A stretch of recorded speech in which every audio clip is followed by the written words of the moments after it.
Bonjour tout le monde, bienvenue au podcast 17, le déni de réalité et la gouvernance. On s'en parle. Bienvenue à Radio Leadership pour rayonner, inspirer et créer dans votre rôle de leader.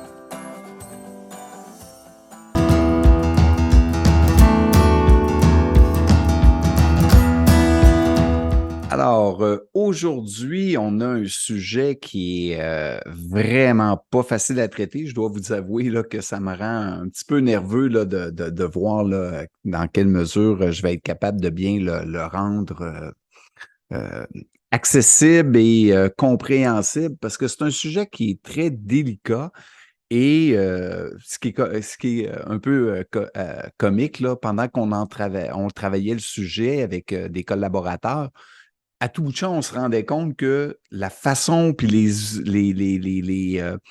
exemples que j'amenais nous amenaient nous-mêmes dans le déni de réalité. Euh, En fait, ce que j'aimerais voir avec vous aujourd'hui, c'est de parler du déni de réalité en gestion et à quel point ça nuit à la mobilisation des équipes, à quel point ça rend les efforts en gestion du changement extrêmement plus difficiles. Et au pire, c'est que ça génère du cynisme dans les équipes, chez les employés. Donc, le déni de réalité, j'aurais le goût d'abord de commencer par vous présenter une petite définition de c'est quoi. Euh, Si vous voyez bien mon écran. Donc, le déni, si je me fie à la psychologue Maria Ejnar, qui est psychologue clinicienne, donc le déni, ça désigne un refus de reconnaître la réalité d'une situation, d'une perception traumatisante. C'est-à-dire que c'est un mécanisme de défense inconscient qui constitue une protection qui est nécessaire devant une réalité qui serait tellement angoissante qu'elle provoquerait un effondrement psychique.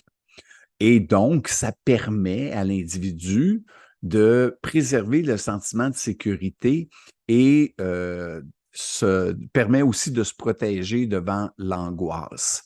Donc, c'est important de comprendre que le déni, c'est vraiment un mécanisme de protection. C'est que l'individu, face à des nouvelles ou une prise de connaissance ou de conscience de facteurs, d'événements ou d'informations, euh, fait en sorte qu'elle n'est pas capable de maintenir sa structure. Et en gestion, c'est tellement facile, surtout quand tu es dans une situation de pouvoir, de changer les choses pour que ça soit viable pour la personne. Et je vais vous prendre un exemple qui est vraiment, qui m'a beaucoup, beaucoup touché puis qui m'a donné l'idée du podcast. Je suis allé passer 5 jours à Boston. Et je fais grâce là, de tous les détails là, du voyage. Mais la journée avant de partir, ma fille n'avait pas son passeport. Donc, on a dû se rendre au bureau des passeports. Et c'était drôle parce que le matin, là, je me suis couché, là, vraiment, je faisais mes visualisations, tout va bien aller. Puis, on veut que notre fille vienne. Elle n'était pas supposée venir. Puis, à la dernière minute, elle avait décidé de venir. Donc, il fallait trouver son passeport. Il était expiré. Et donc, ça nous a amenés dans tous les bureaux de la région de Montréal. On a fait le tour. Et en passant, je dois vraiment lever mon chapeau aux employés des bureaux de passeport de la région de Montréal parce qu'on a eu notre passeport dans la journée même. On a commencé à 8 heures le processus, puis à 2h30, on avait notre passeport et les gens ont été vraiment incroyables. Par contre, les rues de Montréal, oh là là! Et les poubelles à Montréal, oh là là! Et non, non, vraiment, là, je vous le dis, c'est pas des blagues. Là, il y a même dans un restaurant d'alimentation rapide, là, puis on peut pas dire que c'était une heure de pointe. Là, il était genre 11 heures, là, là, entre les deux, le matin puis le midi. Là, puis j'ai même pas voulu aller jeter mon cabaret tellement que c'était dégueulasse. c'était vraiment pas propre. Puis les routes, là, écoute, c'était incroyable. Et quand on est arrivé à Boston, le lendemain, j'avais encore toute l'image de ma journée à Montréal. Et quand tu arrives à Boston, la première chose qui est frappante, c'est à quel point le trafic est fluide. C'est vraiment une ville bien pensée. En tout cas, on était à des heures de pointe, puis ça roulait, ça circulait bien. C'est doux, l'asphalte est douce, c'est pas bang, bang, bang, bang, bang, puis t'es pas tout le temps en train de capoter sur un nid de poule ou toute la peinture sur les routes, les signalisations, les pistes cyclables, tout est nickel, tout est propre. C'était incroyable. Et pas un papier par terre. Tout était propre. Et puis, on s'est promené beaucoup là, en 5 jours. Là, tu t'envoies des secteurs. Bon, on ne s'est pas contenté des secteurs touristiques là, parce qu'on était là pour des raisons là, pour mon fils. C'est qu'on a visité des universités. On était dans différents secteurs. Puis, en passant, il y a 13 universités dans la ville de Boston et c'est vraiment, vraiment une belle ville qu'on a eu beaucoup de plaisir à visiter. Et j'ai pas vu beaucoup de clochards non plus. J'ai pas vu Donc, je suis resté avec un feeling extrêmement positif de la ville de Boston, comme de quoi il faisait bon vivre. Il faisait vraiment bon vivre. Euh, et l'état des routes est sans commune mesure comparable à ce que j'ai vu à Montréal. Là, puis, et en revenant, c'est vraiment frappant. Tu traverses la douane, puis les routes, ça change. Boum, boum, boum, boum, boum, boum, boum, boum, boum, boum. Tu sais, t'es constamment. Fait que jusque-là, je voyais le constat, la différence. Tu sais, il n'y avait pas une poubelle qui débordait, il n'y avait pas un sac de déchets par terre. Tu sais, c'était vraiment extrêmement propre. Et on était avec des amis, là, on était quand même une dizaine là, dans le voyage, là, puis on n'arrêtait pas d'en parler. Et au retour, je prends les nouvelles et il y a un politicien dont je tairai le nom qui me parlait à quel point la ville de Montréal était extraordinaire, puis à quel point c'était la plus meilleure belle ville du monde. Puis, tu sais, ça m'a donné comme je me suis moi-même senti dans l'état qu'on ressent, tu sais, quand un président, là, on a vécu ça, là, où des sous-ministres ou des gens font une présentation, puis là, ils dépeignent une réalité qui n'a rien à voir avec le terrain. Tu te sens tellement pas bien dans ce temps-là, puis tu te dis, ouais, puis même des fois, ça t'amène à vivre de la colère parce que tu dis, mon problème, il se réglera pas, là.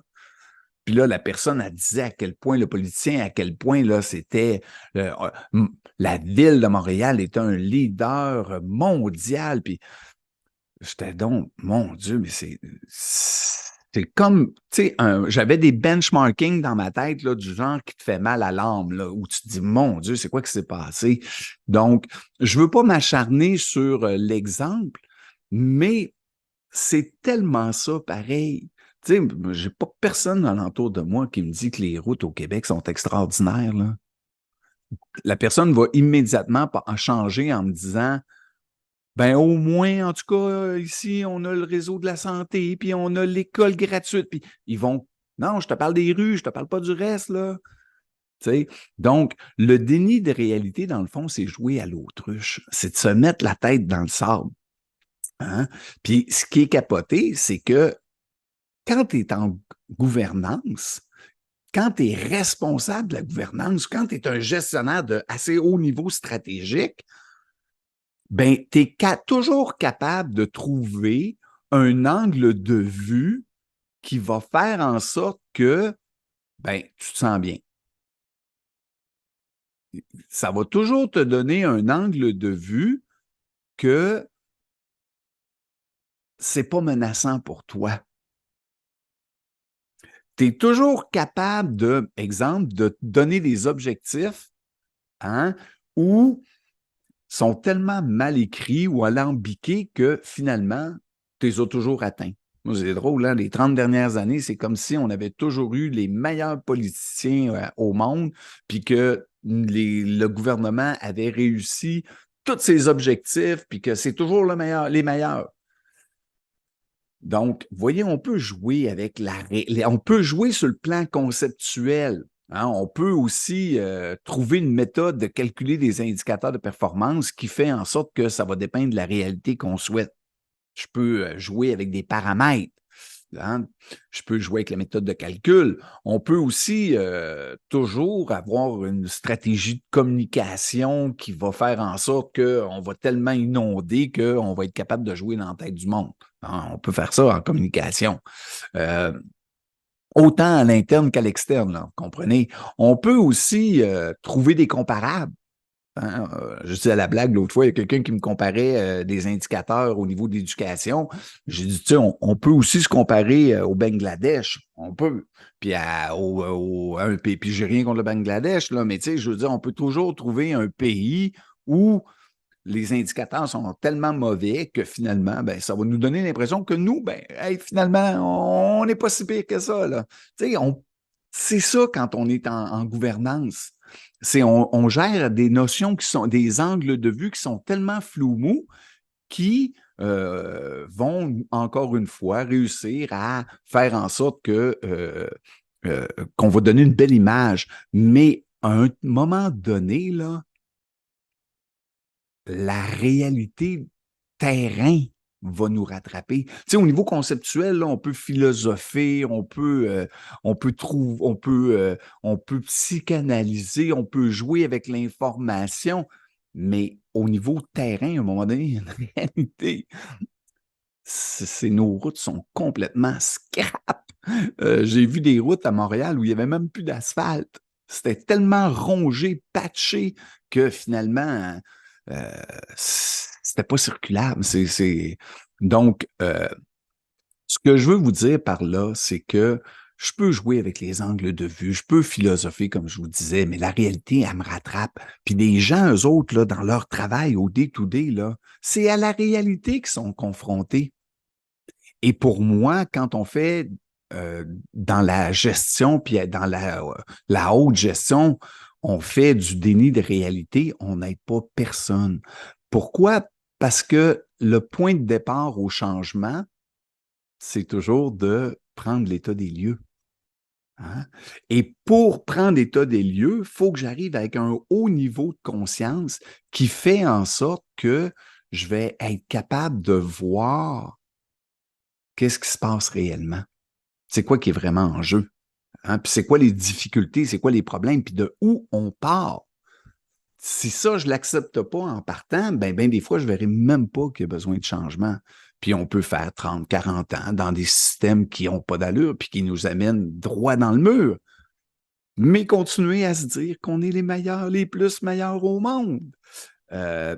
Donc, ce que je veux dire par là, c'est que si on prend Albert Einstein, il nous disait que on ne peut pas changer une situation si je reste dans le même état d'esprit que quand je l'ai créé.